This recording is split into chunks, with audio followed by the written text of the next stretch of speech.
A lot has happened since our last episode. This is episode 54 of The Next Best Bet. I'm Jake Higgins with Brett Levy, and we got a lot to talk about, including the MLB, which is going to be happening now, and we'll get to that in a bit. But first, hindsight with Higgins. Nikola Jokic and Novak Djokovic both tested positive for COVID-19, and Brett, I knew about them separately, but you showed me these comments and what's been kind of blowing up on your Twitter. Yeah, I mean, well, how about the two of them hugging last week and then both testing positive? That's great. And then how about Djokovic's dad causing some international controversy between Croatia and Serbia there for a little bit? Two countries that do not have the best history with each other, and I don't know how to pronounce his first name. Excuse me. It's SRDJAN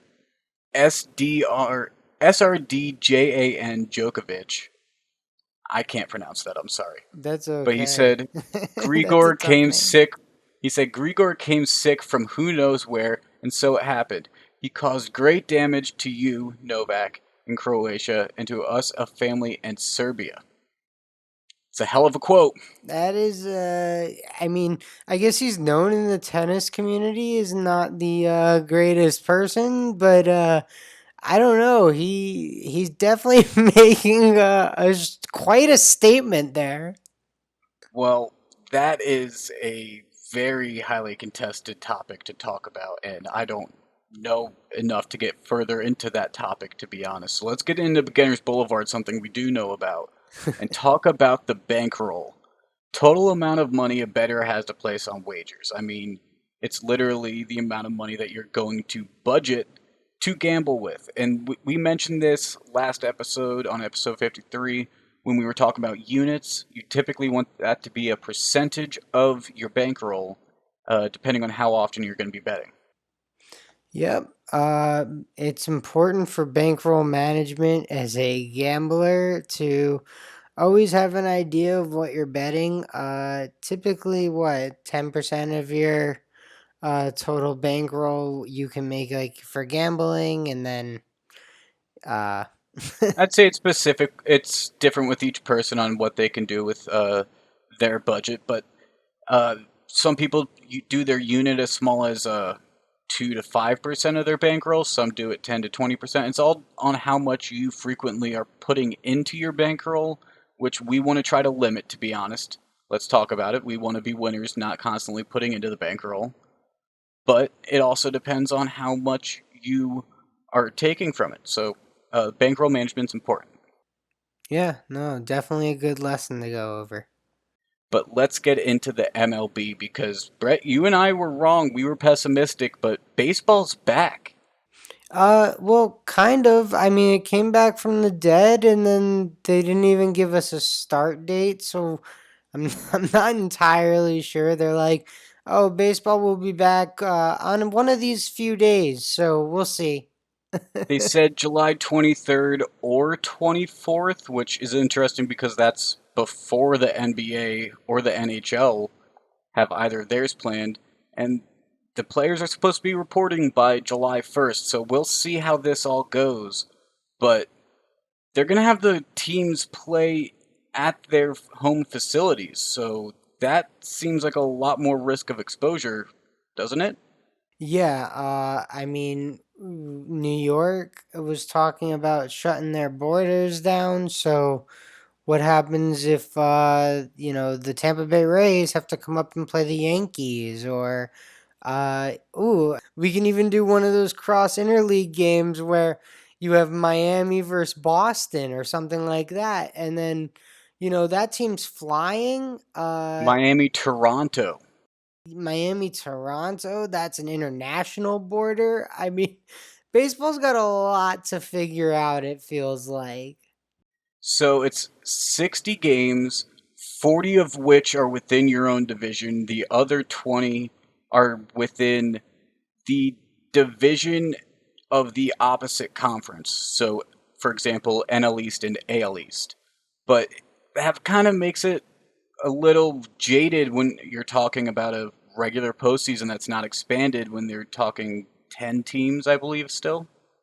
Yeah, I didn't hear much about that. I know the DH is coming for 2020 for both leagues, but not 2021, which is kind of Yes. odd also. Because I'm pretty sure it's coming in the next CBA, so like why even why even really fight it? But okay, whatever. Madison Bumgarner. Madison Bumgarner. He He was wants the lone wolf. he Him wants and to hit. Syndergaard were the lone wolves. Well, I guess, and then there's Shohei Ohtani Otani. and what's But the it doesn't help Cincinnati Otani. Red It doesn't help Lodano. Otani. He's a DH. He's an American. So Yeah, it's but when really he's a pitcher, he Syndergaard also and Bum bats. and Bumgardner, and maybe I don't know. Maybe I'll throw Degrom in there because he was drafted as a shortstop. The coronavirus risk seems to be increasing, and there are a lot of states that are continuing to spike. I mean, Texas, Arizona, Florida, states where there's large populations, and large populations where there's multiple baseball teams within those states, each of them. So, this is even going to start getting tricky when we're talking about if players are catching the coronavirus and how that's going to work. Because apparently, there's going to be a separate list for the coronavirus players that is for an undetermined amount of time on how many games they have to be out or days. Yeah, I mean, speaking of the coronavirus, how about the Texas Rangers thinking there's going to be fans in their ballpark?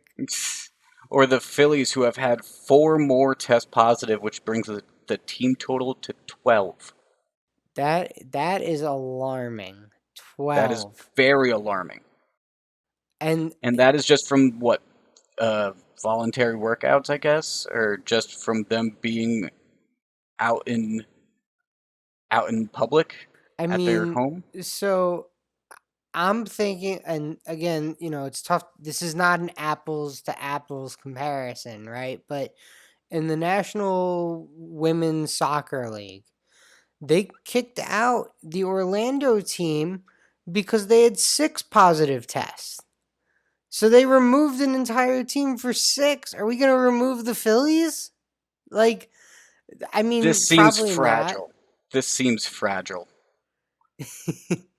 It all seems so fragile. I mean, Disneyland in California is not opening. Who knows about Disney World in Florida?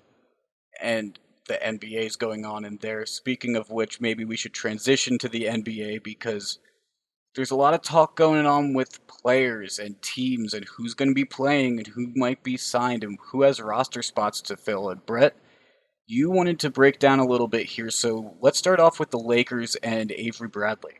Yeah, I mean, I thought it would be good to give a quick little kind of gambling fantasy heads up here of some roster moves maybe you're aware of, maybe you're not. So we'll just start, like you said, with Avery Bradley, and he's going to sit out for family reasons. All the power to him. Good for him. I'm glad he's making a decision he feels comfortable with. Um, the Lakers did sign Dion Waiters just before the COVID break, so maybe that's someone that gets some of those minutes. But rumor has it they're also looking at J.R. Smith. And I think the moment that everyone thinks of when they think of LeBron and J.R. Smith, I think we're thinking of the same moment, Higgins. I've seen it photoshopped on Twitter during these rumors of them in Lakers jerseys instead. I don't know how willing the Lakers fans would be to wanting J.R. Smith there. Nick Young has spoke up about being willing to go back to the Lakers if they'd want him. He knows he has a mixed history in the past with the Lakers, though. They may have to also fill the Dwight Howard slot, though. He's the only one still weighing the decision on whether he's going to play or not. Apparently, everyone else has decided. Yeah, I mean, I don't know what Dwight's gonna decide. All the power to him either way. Do what's best for you. But Avery Bradley made his decision, and now the Lakers know that they're in the market for at least a guard. Yes, and there's a few names that will be out there, and we're talking about J.R. Smith, Nick Young. I like Jamal Crawford. I know he's 40, but he's someone that there were talks about should have been in the league this past year before the COVID break. I think there are a few teams that could be looking at him potentially in this short scenario to come in and make an impact. But are plenty of other teams that are also looking to fill gaps besides the Lakers. I mean, Trevor Ariza, he's sitting out for family reasons in Portland, and then Memphis also recently just filled a spot with Anthony Tolliver. Yeah, Ariza sitting out in Portland. Maybe Nick Young should be calling Portland. Maybe he's targeting the wrong team. But Anthony Tolliver with Memphis kind of stands out to me a little bit. He's a veteran stretch four. He's not going to play that much. At least I don't think so. But uh, Memphis has the youngest roster in the league. And I think adding a vet, especially a vet who's been around a lot of different teams and seen a lot of different things, not a bad ad. Also, another LA team, I'm sorry I forgot to put this in the rundown, but the Clippers signed Joakim Noah. So, Yes. that was a decent ad too. He's kind of a defensive big now at this point in his career. He was okay for Memphis last year, kind of filling a similar role, just the vet voice in the locker room. So we'll see what happens with Anthony Tolliver in Memphis, but I kind of like that fit. They kind of fit each other pretty well. He's not looking for very many minutes, and they probably are going to roll their young guys out there, and they've got them this far. They're currently the eighth seed in the West, so I would keep letting the young kids play. And I'm pulling up the live look of the Oregon odds at the NBA playoffs now that there have been a few signings, few openings of roster spots. The Bucks plus 250 are the leaders with the Lakers plus 270 right behind them. Then it goes Clippers plus 340, Rockets plus 1300, and Raptors plus 2000 along with the Celtics. Okay.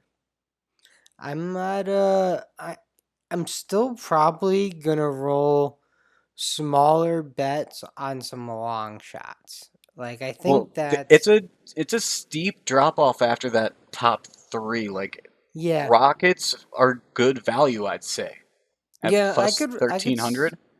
I could see me throwing a few bucks on the Rockets for sure, especially because of their backcourt.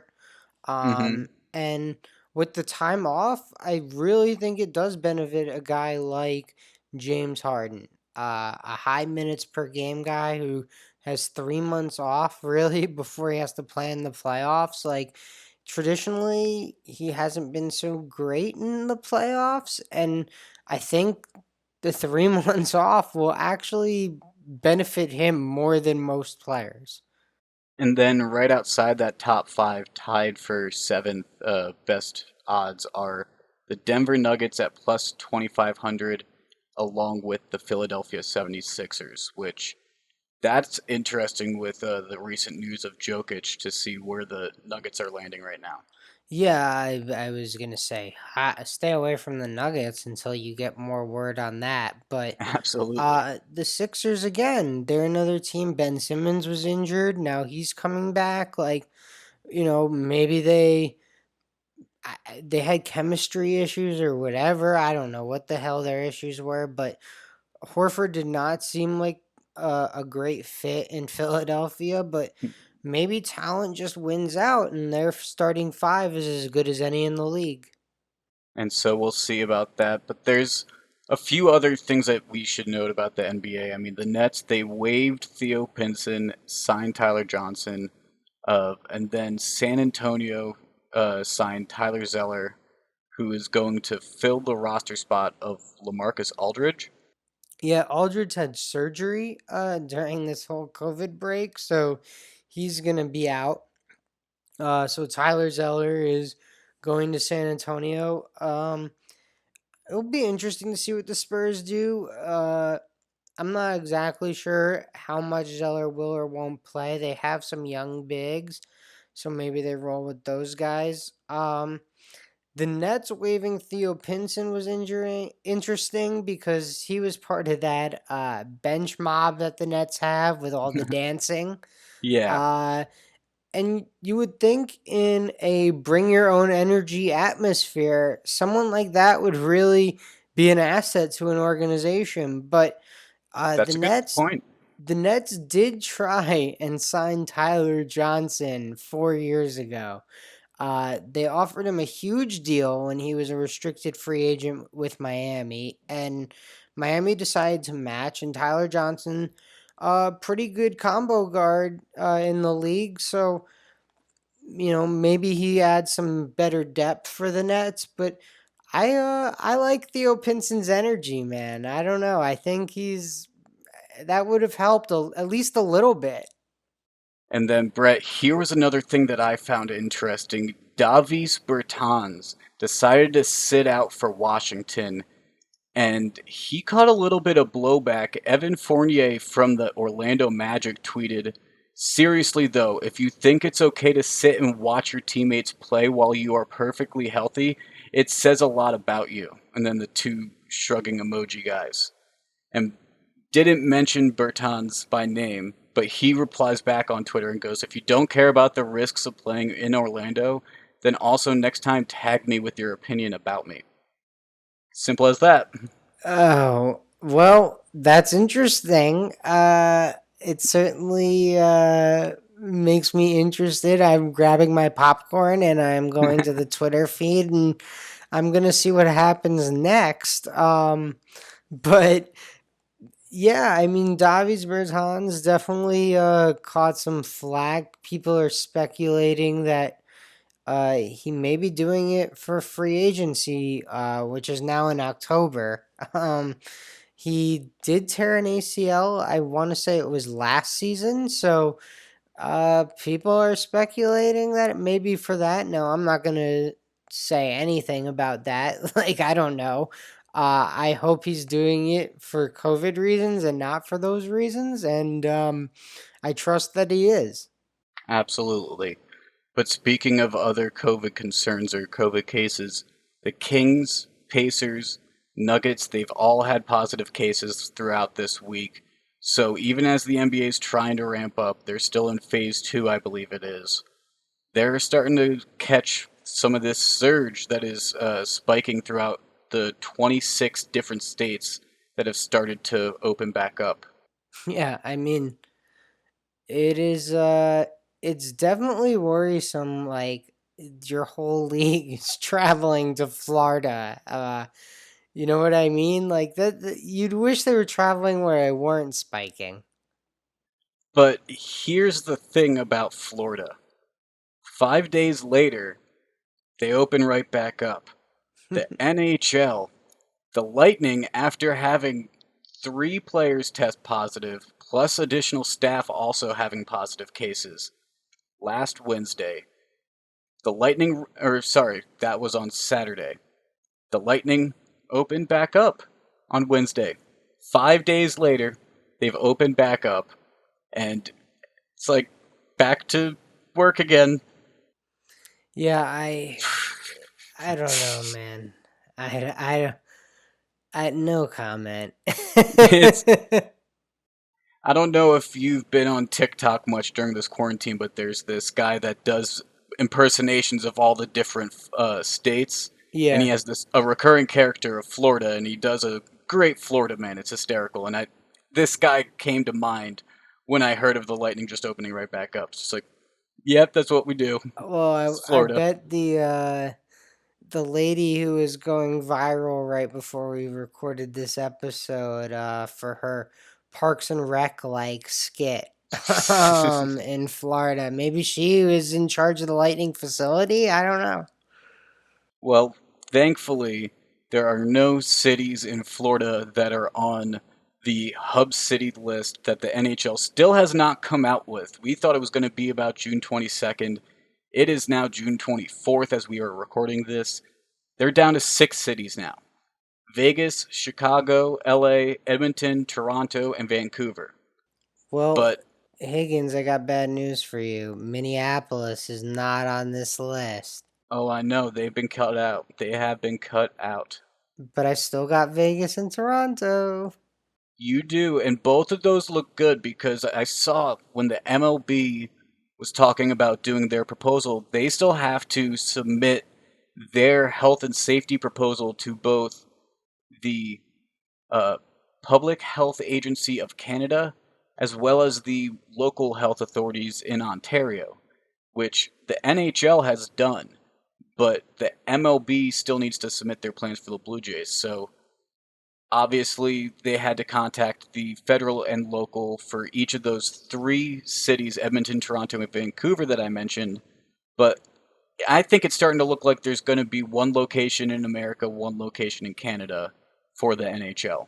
Yeah, I think you and I both agree that makes the most sense. And I, like I said, I think it's gonna be Vegas and Toronto. I felt that way from the beginning, and I'm still feeling pretty good about it. I like your Vegas Toronto scenario mainly because you can do a Eastern Conference Western Conference flip where no one's playing on familiar ice compared to having a home ice advantage when there's no fans. So I think having an Eastern Conference group play in Vegas and the Western Conference group play in Toronto would be a fair way to kind of set this up. Yeah, I mean, I didn't even really consider that, but that sounds good to me. And another interesting thing that I did see before we move on from the NHL is Oscar Lindblom with the Flyers. He's been fighting a rare blood cancer for over 6 months now, but he's skating on the ice with the team during these voluntary workouts, getting in some reps. Doesn't really have a timeline. He said he's still fighting the cancer, but he said he remains extremely optimistic. So just a nice little story there. I don't know why he is back at the facility. I would tell that man, like, if I was the Flyers, I would tell him to stay home. Like, hmm you do not need to be risking this, right? Like, I'll see you when we have the vaccine. That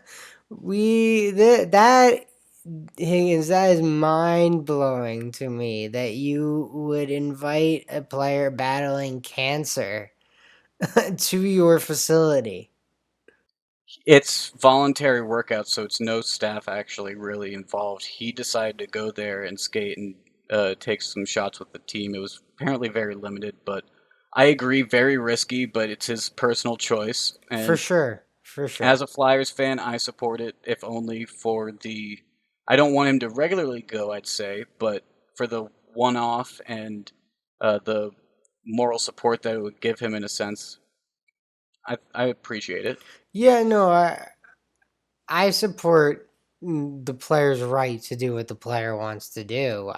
hmm I hope it's that. Like, oh my goodness. Yes. Like if I'm just saying personally, if I was a GM of any league, we can use Trey Mancini right now with the Baltimore Orioles, right? Baseball's about to start up. He announced he is battling cancer currently, and like, God bless Trey Mancini. Like, I hope he fights and stays strong and healthy and can come back to the major leagues healthy. But like, if I'm the Orioles, I'm telling him stay the f away from our facility. Don't come near us. Like, I we get want you. you to be healthy. Absolutely, and it's all about everyone's personal health and safety. Yeah, absolutely. But to your point, I think you are correct. The player has a right to make a decision for himself, and if he wants to be there, God bless him. I hope it's not a everyday scenario. He even said he's still fighting it, so obviously that's the priority, the chemo that he's still going through. Yeah, definitely. Let's hop into the NFL though.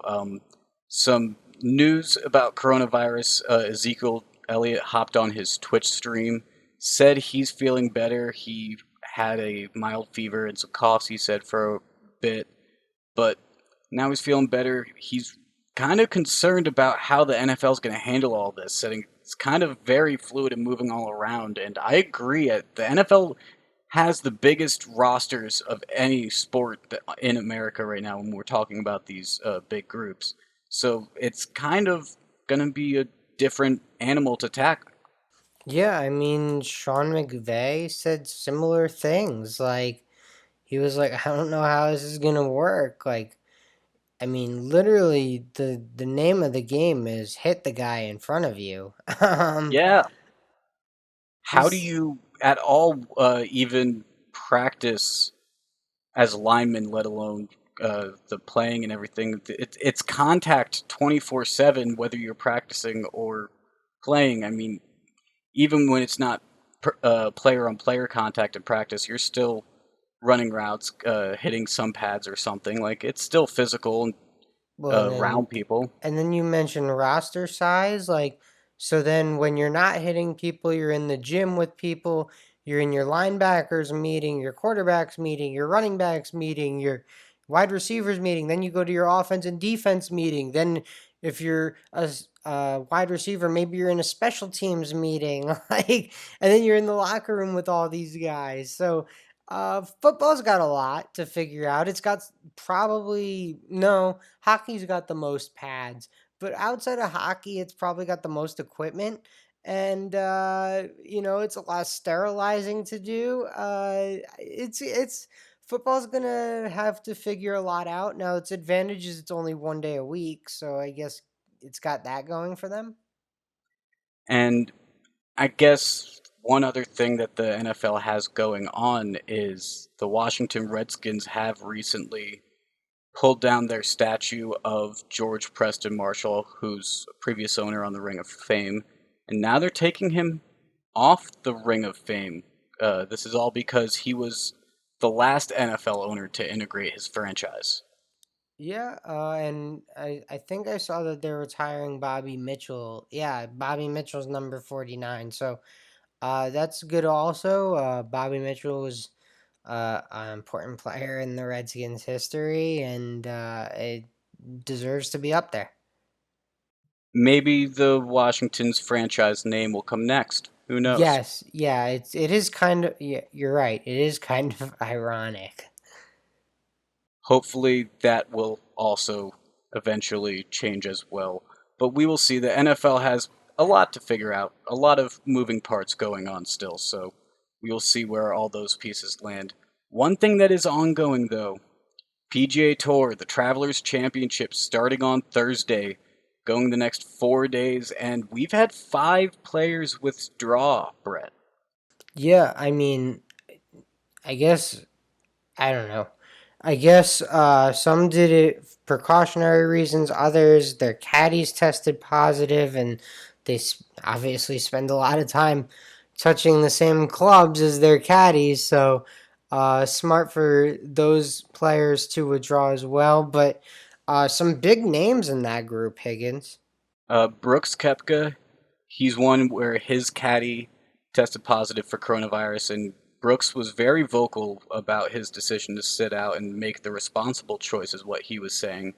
Webb Simpson, who literally just won last week, is now sitting out for coronavirus concerns. Graham McDowell, and I believe there's 2 others. Nick Watney from last week, I believe, is one of the names, and I can't come up with the fifth one. But 5 players, 5 golfers now, and it's kind of changed up the field. And the coronavirus field, in terms of how the golf standings have been falling and the leaderboards, have been interesting since it started back up, hasn't it been, Brett? Yeah, it's been fun to watch though. A lot of big names have been up there towards the end on Sunday, which I've enjoyed personally. They've actually been playing some really good golf, though. Last week, minus 19, 19 under, I believe, was the winning score. We're talking about great days of golf all 4 days in order to win these tournaments. And so you have to think of that if you're going to think about betting on the outrights. You have Rory, Justin Thomas, and Bryson DeChambeau at plus 1,000. They're the leaders right now in terms of winning it all, followed by John Rahm at plus 1,400, Dustin Johnson at plus 2,000, Patrick Cantlay at plus 2,200, and then Xander and Justin Rose at plus 2,500. Yeah, I mean, I think I would lean with a favorite. I don't know. Maybe Justin Thomas is the guy. He's been. I don't know. I don't know exactly where I'm gonna go, but I'm definitely gonna find myself on some golf.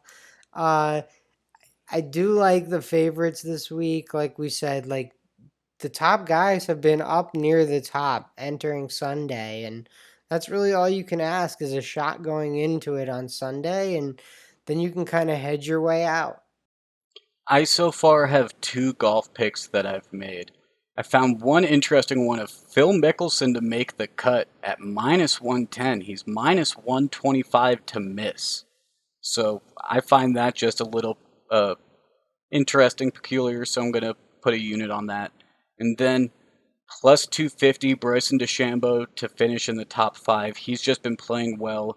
He's tied for the top to win it outright. I think it's just a nice value pick to put a unit on. All right. Good luck with Bryson DeChambeau in the top five and Mickelson to make the cut.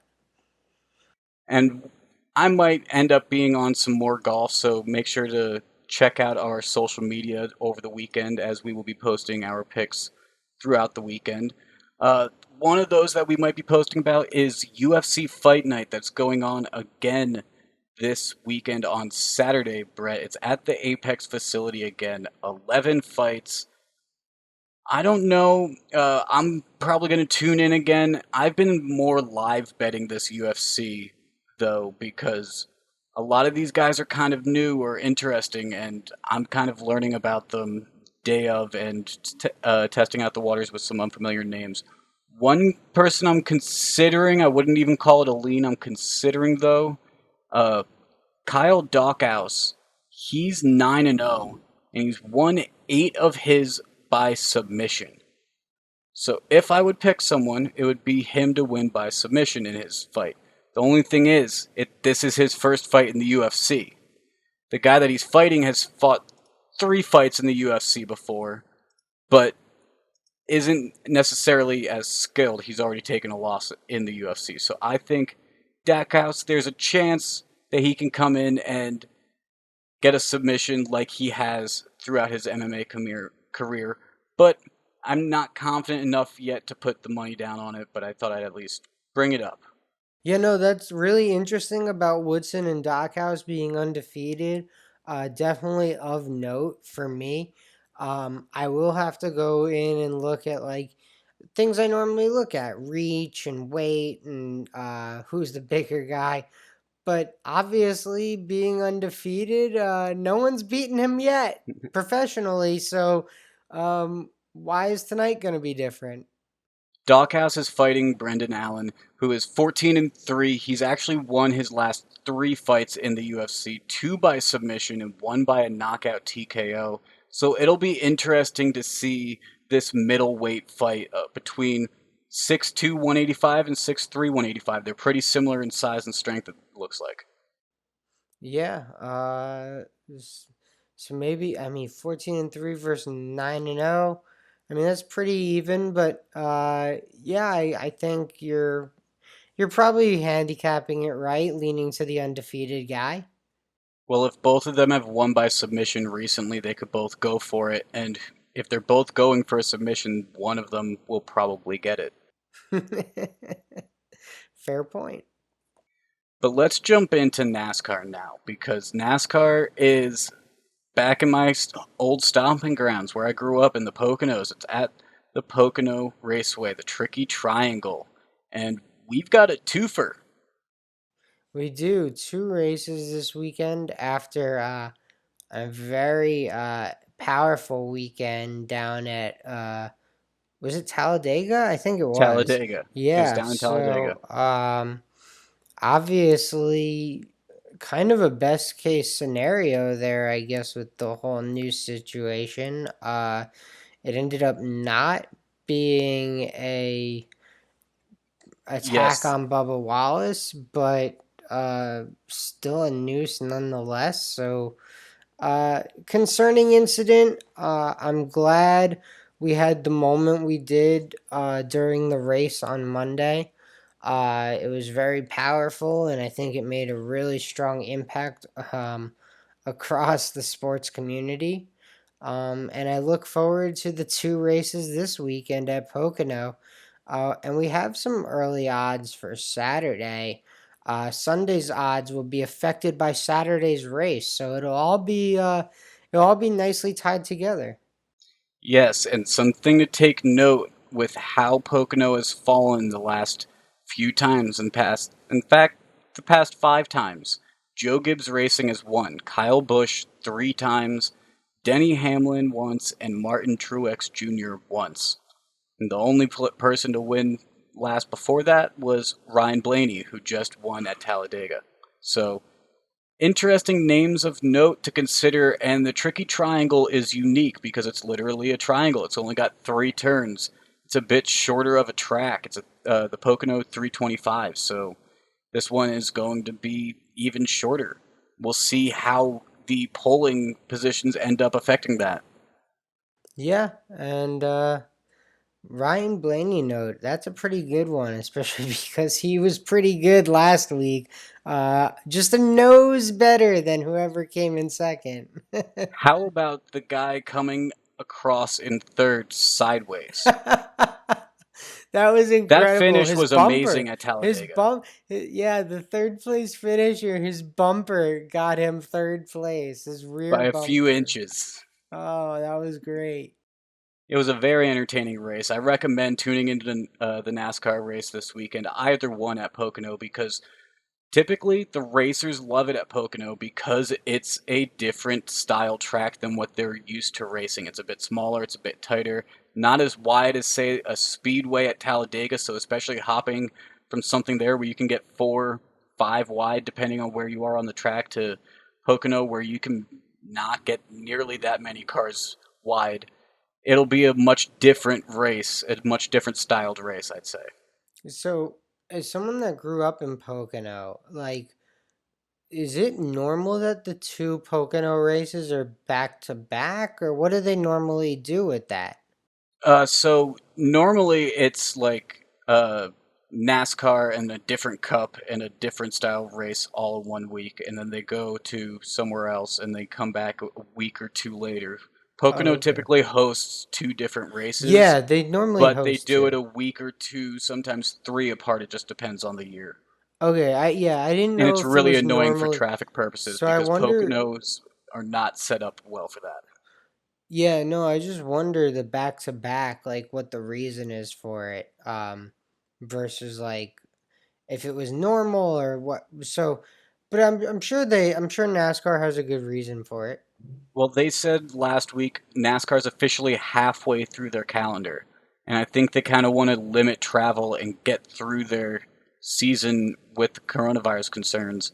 And so, if they don't have to travel to Pocono, go somewhere else, and then travel back amongst all this, I think that's what they prefer, and so that's why they're trying to jam it all together. It's going to be interesting to see who has all the supplies that they came ready and prepared for, and who's not prepared.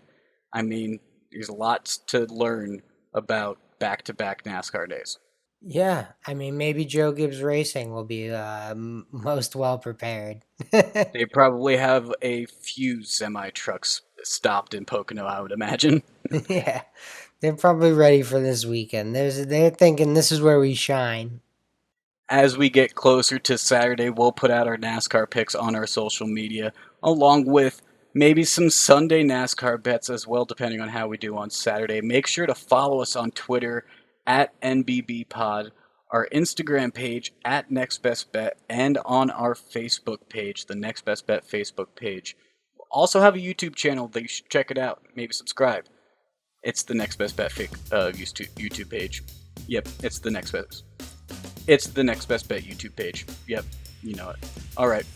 We are signing off. This has been episode 54 of the Next Best Bet. For Brett, I'm Jake. We'll talk to you after the weekend.